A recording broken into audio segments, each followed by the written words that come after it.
Il y a des habitudes que l'on répète machinalement, tous les jours, sans y prêter attention. De petits gestes, de petites routines, devenus presque invisibles à force de répétition. Et pourtant, ce sont parfois ces gestes-là, si simples, si banals, qui peuvent avoir les conséquences les plus profondes sur notre santé. Et plus particulièrement sur ce que nous avons de plus précieux, notre cerveau. Après 60 ans, le corps change, cela, nous le savons. Les muscles perdent un peu de leur tonicité. Le sommeil devient plus léger. La mémoire parfois vacille. Mais bien souvent, on accepte tout cela comme une simple conséquence du vieillissement. On se dit que c'est normal de ralentir, d'oublier certains mots, d'avoir du mal à se concentrer. On s'en accommode. Mais, et si ce n'était pas juste une question d'âge?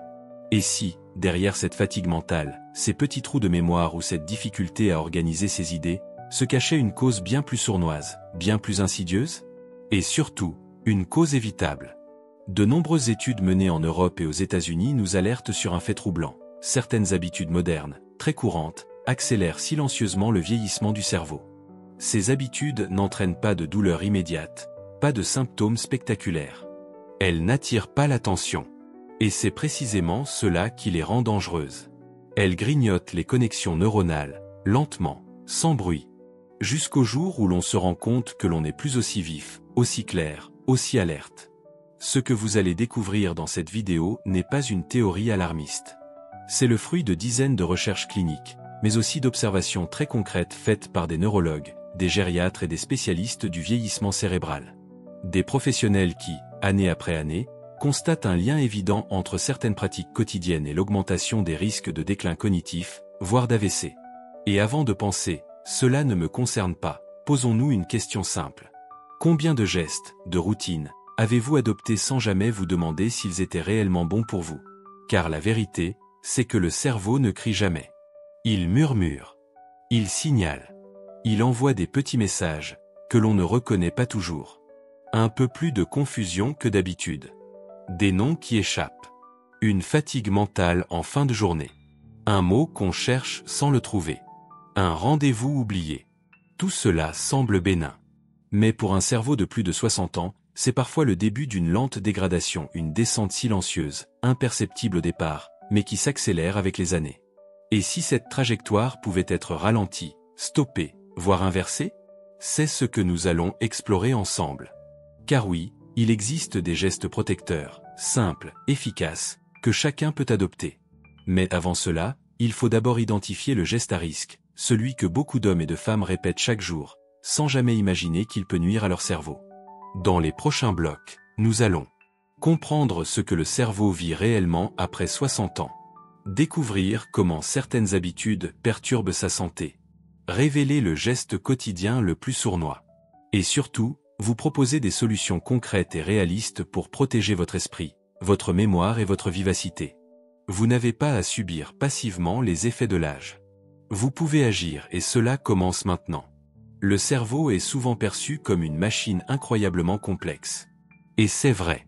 Mais ce que l'on oublie parfois, c'est que cette machine évolue tout au long de la vie. Elle apprend, elle s'adapte, elle compense. Et contrairement à une idée reçue, elle ne s'éteint pas avec l'âge. Elle change. Subtilement. Profondément. Parfois silencieusement. À partir de 60 ans, plusieurs transformations naturelles s'opèrent dans le cerveau. Ces changements ne sont pas forcément pathologiques. Ils font partie du cycle de la vie. Mais leur impact devient important si on ne les comprend pas et surtout, si on n'y prête pas attention. 1. La diminution du volume cérébral. Ce phénomène est bien documenté. À partir de la soixantaine, le cerveau perd progressivement du volume, en particulier dans certaines régions comme l'hippocampe, lié à la mémoire, ou le cortex préfrontal, lié à la concentration, à la planification et au raisonnement. Cela ne signifie pas une perte d'intelligence. Mais cela veut dire que le traitement de l'information devient légèrement plus lent. Le rappel des souvenirs peut demander plus d'efforts. La capacité à se concentrer longtemps diminue légèrement. Le cerveau reste actif, mais il devient plus sensible aux agressions extérieures, mauvaise oxygénation, manque de sommeil, stress chronique, ou certaines habitudes quotidiennes dont nous parlerons bientôt. 2. Une plasticité réduite, mais toujours présente. La plasticité cérébrale est la capacité du cerveau à se réorganiser, à créer de nouvelles connexions. Bonne nouvelle, elle ne disparaît pas avec l'âge. Même à 70, 80 ou 90 ans, notre cerveau est capable d'apprendre, de s'adapter. Mais, cette plasticité ralentit après 60 ans. Elle devient plus exigeante. Elle demande plus de stimulation, plus de diversité, plus de soins. Le cerveau devient comme un muscle qui a besoin d'un échauffement plus long et d'une récupération plus douce. C'est pourquoi les gestes du quotidien, ce que l'on mange, ce que l'on pense, ce que l'on fait ont un impact encore plus fort qu'avant. Soit ils nourrissent la plasticité, soit ils l'étouffent. 3. Une plus grande sensibilité à l'inflammation et aux toxines. Le cerveau d'une personne de plus de 60 ans devient plus vulnérable aux micro-inflammations. Ces inflammations ne se voient pas, mais elles agissent en arrière-plan, perturbant petit à petit les connexions neuronales. Et souvent, elles sont alimentées par une mauvaise alimentation, trop sucrée, trop transformée, le manque d'activité physique, le stress mal géré, et certains gestes anodins, comme celui que vous découvrirez bientôt. De plus, le système de nettoyage du cerveau, appelé système glymphatique, fonctionne principalement la nuit, pendant le sommeil profond. Or, ce sommeil profond tend à diminuer avec l'âge. Résultat, le cerveau élimine moins bien ses déchets, ce qui accentue les troubles cognitifs. 4. L'apparition progressive de microsymptômes, les signaux précoces à ne pas ignorer. Le danger, après 60 ans, n'est pas dans un événement brutal. Il est dans l'accumulation lente de petits symptômes qui passent inaperçus. On relit 2 fois la même phrase sans s'en rendre compte. On commence une tâche, puis on l'interrompt sans raison. On oublie un mot courant au milieu d'une conversation. On cherche ses lunettes alors qu'elles sont dans la main. On a du mal à retrouver le nom d'un acteur ou d'un voisin. Ce ne sont pas des signes de maladie à proprement parler. Mais ils peuvent être le reflet d'un cerveau surchargé, fatigué, moins bien nourri ou moins bien stimulé. Ce que cela signifie pour vous. Comprendre ces changements, ce n'est pas céder à la fatalité. C'est reprendre le contrôle. Car en connaissant les besoins spécifiques du cerveau après 60 ans, vous pouvez choisir des habitudes qui soutiennent ses fonctions, éviter les gestes qui le fragilisent, et préserver votre lucidité, votre mémoire, votre liberté intérieure. Le cerveau est un organe de précision. Et comme tout mécanisme délicat, il mérite soin, régularité, et surtout, une attention adaptée à chaque étape de la vie. Dans le prochain bloc, vous allez comprendre pourquoi certains gestes répétés chaque jour sans en mesurer l'impact peuvent perturber profondément ces mécanismes naturels. Et pourquoi beaucoup de personnes les maintiennent, pensant qu'ils sont inoffensifs. Mais la science, elle, dit autre chose. Il y a quelque chose de profondément rassurant dans la routine. Elle structure nos journées, nous donne des repères, nous épargne la fatigue de toujours devoir décider. Mais ce que la science nous montre aujourd'hui, c'est que toutes les routines ne se valent pas. Certaines, au lieu de nous aider à préserver notre équilibre, affaiblissent lentement nos fonctions mentales, surtout après 60 ans, quand le cerveau devient plus sensible aux agressions quotidiennes. Un cerveau qui s'adapte, ou qui s'épuise. Le cerveau humain est une merveille d'adaptation. Il sait gérer la nouveauté, créer des automatismes, s'économiser quand il le peut. Mais ce que peu de gens réalisent, c'est qu'il s'adapte aussi, au mauvais. Prenons un exemple simple. Si vous passez chaque jour plusieurs heures sans aucune stimulation intellectuelle, même en étant éveillé, votre cerveau enregistre cette passivité comme une norme. Il réduit son activité, ralentit ses connexions. Il devient paresseux. Et cette paresse neuronale, à long terme, prépare le terrain au déclin cognitif. C'est ce que les neurologues appellent la sous-activation cérébrale chronique. Un état où, sans qu'on s'en rende compte, le cerveau fonctionne en mode économie d'énergie. Pas assez sollicité, pas assez oxygéné, pas assez nourri de nouveautés, d'attention ou de mémoire active. Le danger des automatismes non questionnés. Avec l'âge, nos journées deviennent parfois plus prévisibles. On répète les mêmes gestes, dans le même ordre, avec les mêmes objets. Et cette prévisibilité est confortable. Mais elle a un prix. Chaque action automatisée qui ne mobilise plus l'attention devient un temps mort pour le cerveau. Et si ces temps morts s'accumulent, jour après jour, ils finissent par créer une forme de désengagement cognitif. Ce n'est pas un problème isolé. Des études montrent que les personnes âgées les plus exposées au déclin cognitif sont souvent celles qui, sans le savoir, vivent dans des environnements très routiniers et peu stimulants. Pas parce qu'elles sont âgées, mais parce que leur cerveau ne reçoit plus les signaux dont il a besoin pour rester alerte. Ces habitudes modernes qui appauvrissent nos fonctions cérébrales. Au-delà de la routine, certains gestes très répandus dans notre société actuelle se révèlent particulièrement néfastes pour le cerveau vieillissant. Voici quelques-uns des plus étudiés par les neurosciences.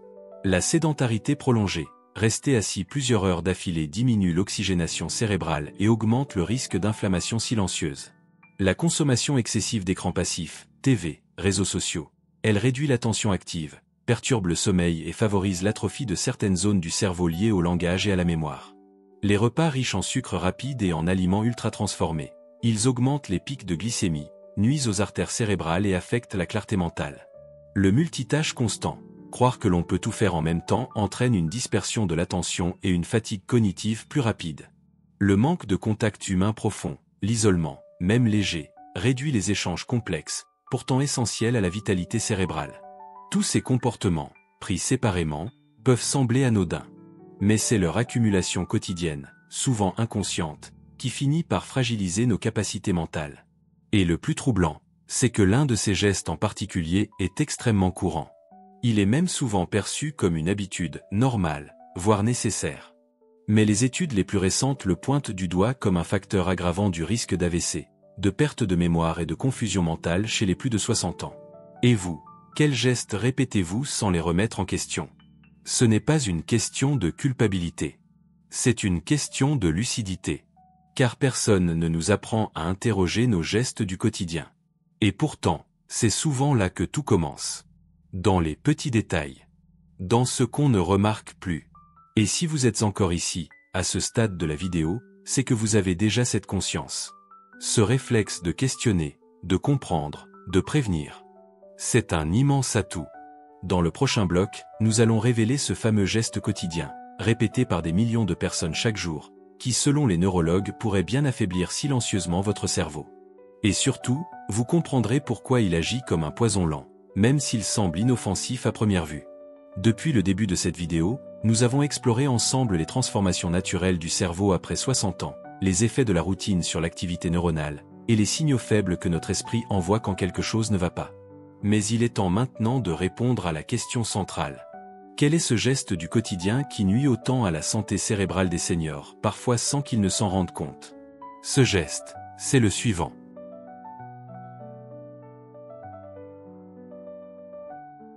Passer la matinée, ou même une grande partie de la journée, sans réelle stimulation intellectuelle ni mouvement corporel, en particulier devant des écrans passifs. Autrement dit, regarder la télévision pendant des heures, sans interaction, sans réflexion, sans mobilisation active du cerveau. Pourquoi la télévision, regardée passivement, est si problématique après 60 ans? Attention, il ne s'agit pas ici de diaboliser la télévision.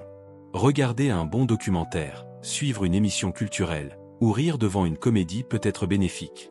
Le problème, ce n'est pas l'écran en soi. C'est la passivité mentale prolongée qu'il génère. Après 60 ans, beaucoup de personnes passent plusieurs heures par jour devant la télévision, surtout si elles sont retraitées ou vivent seules. Ce qui peut sembler anodin devient alors un mode de vie, un fond sonore permanent, et une habitude qui endort le cerveau. Les recherches en neurosciences sont formelles. Une consommation excessive de télévision est associée à un déclin accéléré des fonctions cognitives, notamment de la mémoire verbale et de la concentration. Le cerveau entre dans un état de veille, proche de l'inactivité créative.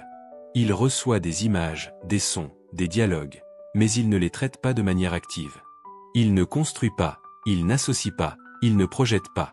Cela entraîne une diminution progressive de la plasticité cérébrale, de la capacité à créer de nouvelles connexions neuronales. En d'autres termes, regarder passivement la télévision pendant de longues périodes revient à priver le cerveau de l'exercice dont il a besoin pour rester vif et fonctionnel. Ce que montre la science. Une étude britannique publiée dans la revue scientifique Report a suivi plus de 3500 adultes de plus de 50 ans pendant 6 ans. Résultat, ceux qui regardaient la télévision plus de 3,5 heures par jour présentaient une baisse significative de leur performance cognitive, comparée à ceux qui limitaient leur consommation. Autre donnée troublante. Cette baisse concernait en particulier les fonctions de langage, d'attention soutenue et de mémoire immédiate, 3 piliers de l'autonomie intellectuelle après 60 ans. Et cela ne concerne pas uniquement les seniors très âgés ou malades. Même des personnes en parfaite santé, actives, cultivées, sont affectées si elles s'exposent quotidiennement à une consommation passive prolongée d'écran. Pourquoi c'est un poison lent? L'impact de cette habitude ne se voit pas tout de suite. Pas de douleur, pas de maux de tête, pas de symptômes spectaculaires. Mais au fil des mois et des années, le cerveau s'habitue à ne plus produire d'efforts cognitifs. Il devient lent à réagir, moins capable de mémoriser, plus sujet à la confusion. Et cette lente dégradation augmente le risque d'AVC, de démence et de perte d'autonomie. De nombreux neurologues parlent désormais de sédentarité cérébrale, un état de passivité mentale qui peut être aussi dangereux que la sédentarité physique pour la santé globale. Et dans le quotidien, cela se manifeste par une sensation de fatigue mentale constante, des difficultés à organiser ses pensées, une tendance à fuir les tâches complexes ou nouvelles, une mémoire de travail ralentie, une impression de brume cérébrale. Et ce n'est pas seulement la télé.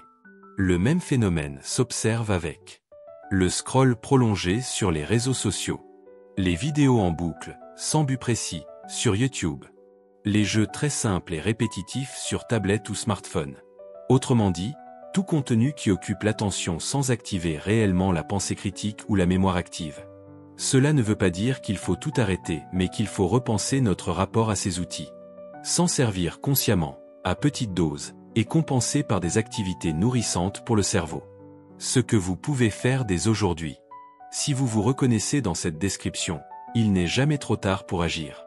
Dans le prochain bloc, je vais vous montrer comment corriger cette habitude sans culpabilité, sans bouleverser votre quotidien, et avec des gestes simples, adaptés à votre rythme.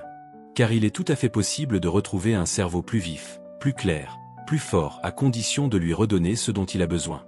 Et vous verrez, cela ne demande ni effort surhumain, ni révolution. Seulement quelques ajustements, qui peuvent faire toute la différence. Lorsque l'on parle de gestes anodins, comme passer des heures devant la télévision ou un écran sans stimulation réelle, on a souvent du mal à croire qu'ils puissent avoir des effets aussi profonds sur notre santé. Et pourtant, ce que la science révèle aujourd'hui est sans appel. Le lien entre certaines habitudes passives et la détérioration des fonctions cérébrales est réel, mesurable, et trop souvent sous-estimé.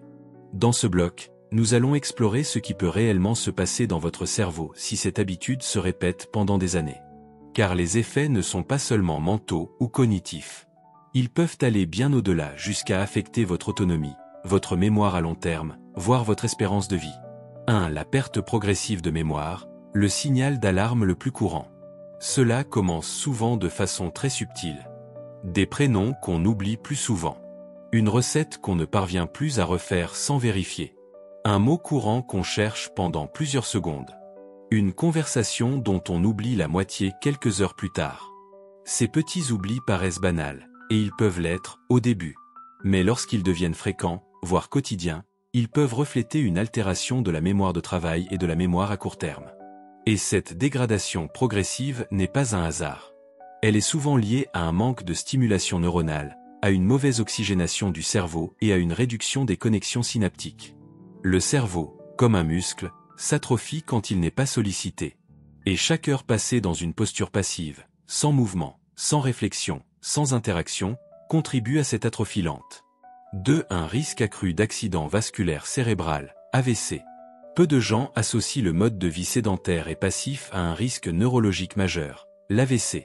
Pourtant, plusieurs études longitudinales ont établi un lien clair entre la sédentarité prolongée, plus de 6 heures par jour assis sans pause, le manque de stimulation mentale, et l'augmentation du risque d'AVC ischémique, le plus courant. Pourquoi?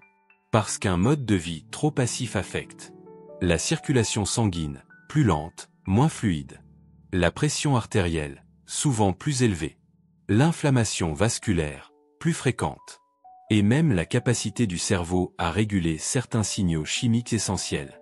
Résultat, le cerveau devient plus vulnérable aux accidents vasculaires, souvent sans prévenir, parfois sans signes avant-coureurs. Et on s'enferme dans une routine minimaliste pour ne pas se fatiguer. L'équilibre émotionnel s'affaiblit, anxiété, irritabilité, apathie. Et peu à peu, les gestes simples du quotidien deviennent des obstacles.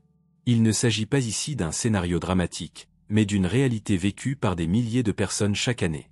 Et le point de départ est souvent invisible, un geste anodin, une habitude installée sans malice, qui devient un poison lent.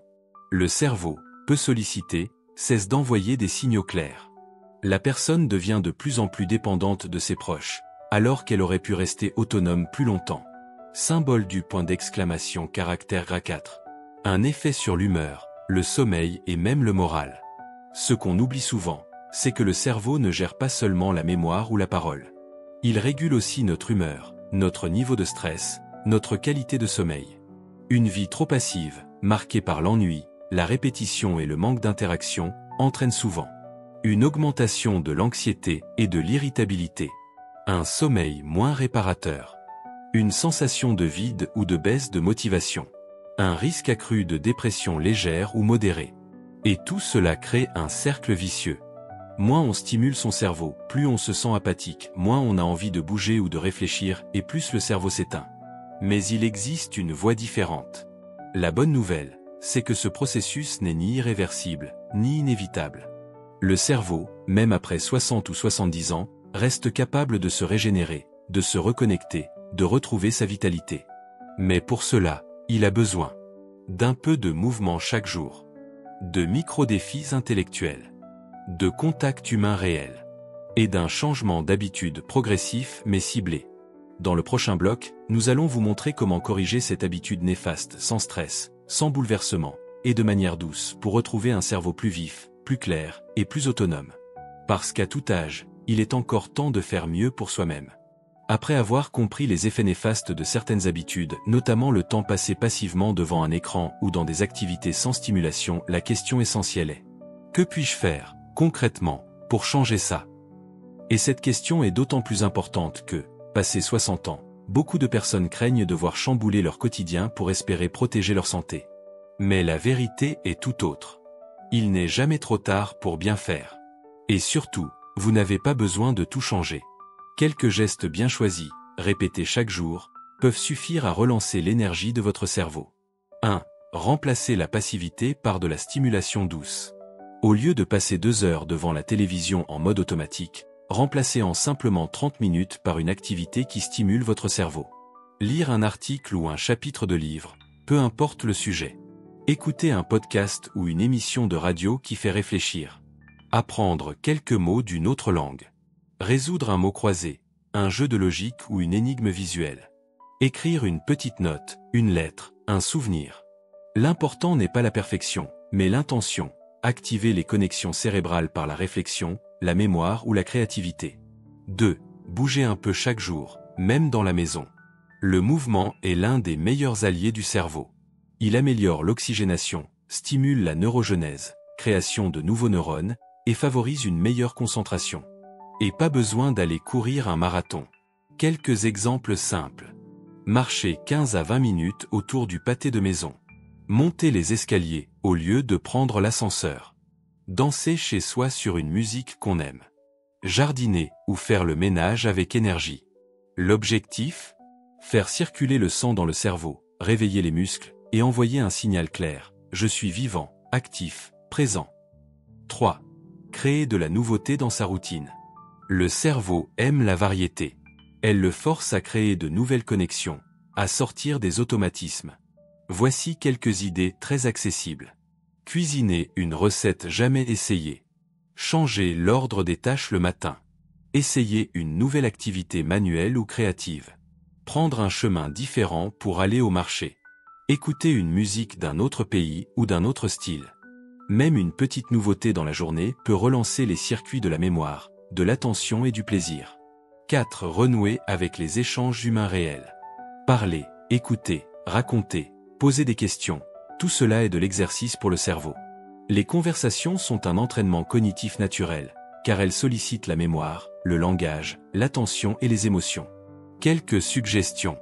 Appeler un proche au lieu d'envoyer un message. Rejoindre un petit groupe local, lecture, marche, cuisine. Proposer à un voisin de boire un café ou discuter quelques minutes. Recontacter un ami perdu de vue depuis longtemps. Ces échanges sont plus puissants qu'on ne le croit. Ils apportent de la joie, stimulent la réflexion et rompent l'isolement qui affaiblit tant de cerveaux. 5. Protéger son sommeil. La clé du nettoyage cérébral. Pendant le sommeil profond, le cerveau se nettoie. Il élimine les déchets métaboliques, consolide les souvenirs, régule les émotions. Mais un sommeil perturbé par les écrans tard le soir, l'anxiété ou l'inactivité empêchent ce processus vital. Quelques mesures simples à adopter. Éteindre les écrans au moins 1 heure avant le coucher. Préférez la lecture ou l'écoute douce en soirée. Dîner léger et au moins 2 heures avant d'aller dormir. Dormir dans une pièce fraîche, sombre et silencieuse. Se coucher à heures régulières. Un sommeil réparateur, c'est la base d'un cerveau alerte et résilient. Commencez petit, mais commencez maintenant. Vous n'avez pas besoin de tout faire d'un coup. Mais chaque jour sans rien changer est un jour où votre cerveau perd un peu de sa force. Commencez par un seul changement aujourd'hui. Éteignez la télévision 30 minutes plus tôt. Faites un tour du quartier. Téléphonez à quelqu'un que vous aimez. Lisez une page. Notez 3 choses que vous avez apprises dans la journée. Et demain, recommencez. Ou ajoutez-en un autre. Ce n'est pas la vitesse qui compte. C'est la régularité. Dans le prochain bloc, nous allons encore plus loin. Vous découvrirez comment intégrer ces gestes dans une véritable stratégie de prévention cognitive pour protéger votre cerveau pendant encore de longues années. Jusqu'ici, nous avons mis en lumière un geste insidieux, apparemment inoffensif, mais qui peut, à force de répétition, nuire profondément à votre cerveau. Nous avons vu comment il agit lentement, silencieusement, et surtout, comment vous pouvez inverser cette tendance avec des actions simples et concrètes. Mais aujourd'hui, face à l'accélération du vieillissement cognitif dans nos sociétés modernes, de plus en plus de spécialistes insistent sur la nécessité de passer de la réaction à la prévention. Parce que plus vous attendez que les premiers signes apparaissent, trous de mémoire, confusion, ralentissement mental, plus il devient difficile de regagner du terrain. La clé, c'est d'agir avant. Et pour cela, il existe des gestes quotidiens de protection cérébrale, validés par la science. Voici une stratégie complète, en 5 piliers, pour renforcer votre cerveau jour après jour, sans médicaments, sans effort démesuré, simplement avec du bon sens, de la constance et un peu de plaisir. Pilier 1. L'oxygène, le carburant oublié du cerveau. Le cerveau représente à peine 2% de notre poids, mais il consomme plus de 20% de notre oxygène.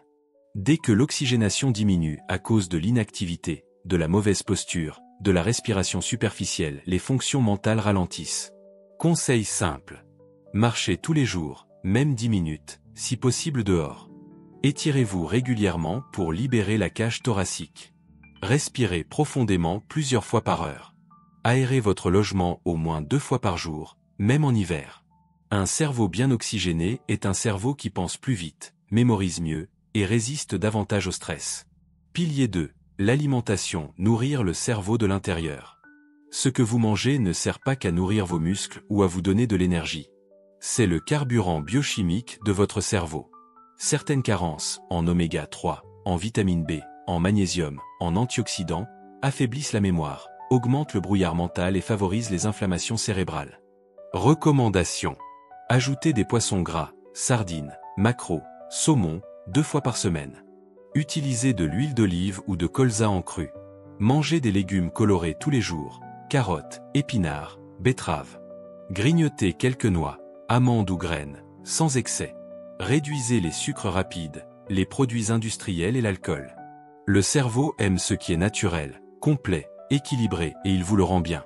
Pilier 3. La stimulation mentale, chaque jour un petit défi. Le cerveau fonctionne selon le principe « usitor lausit, utilisez-le » ou il s'éteindra.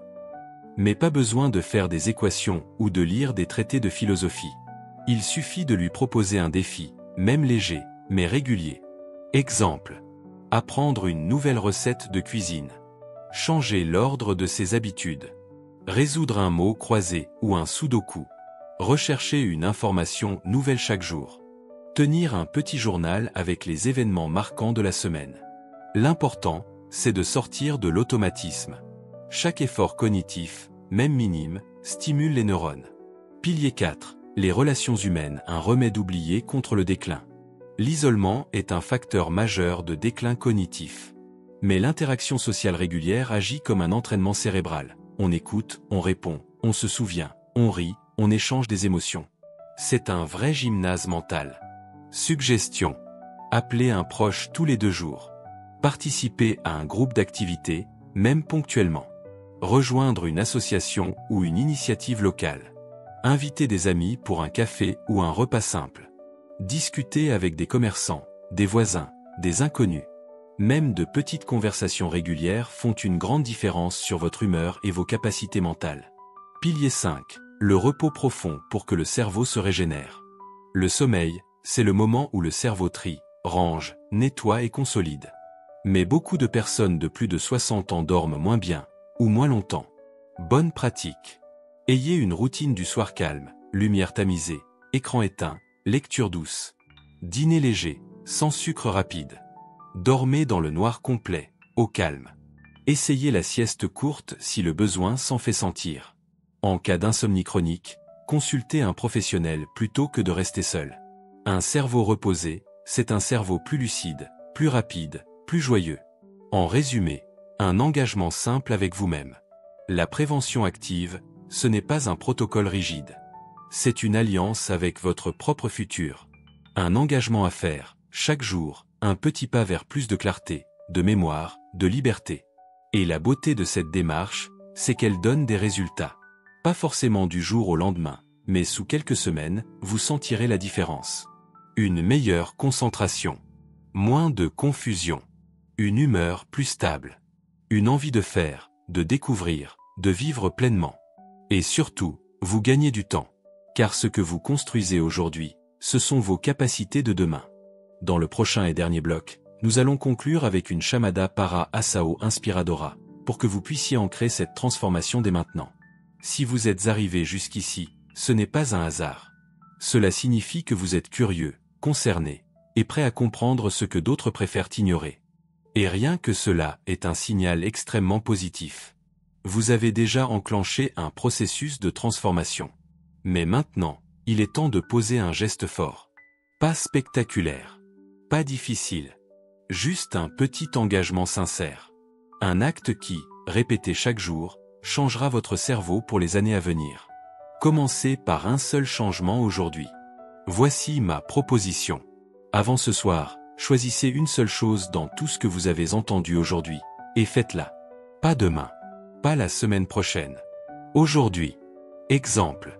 Éteignez la télévision 30 minutes plus tôt et remplacez ce temps par un appel, une lecture ou une promenade. Notez dans un carnet ce que vous avez appris dans cette vidéo.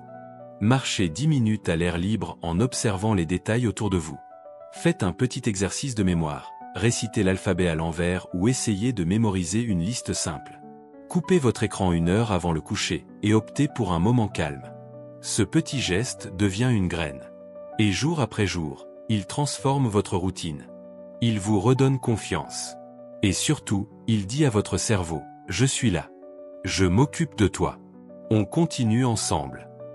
N'attendez pas les premiers signes, prévenez-les.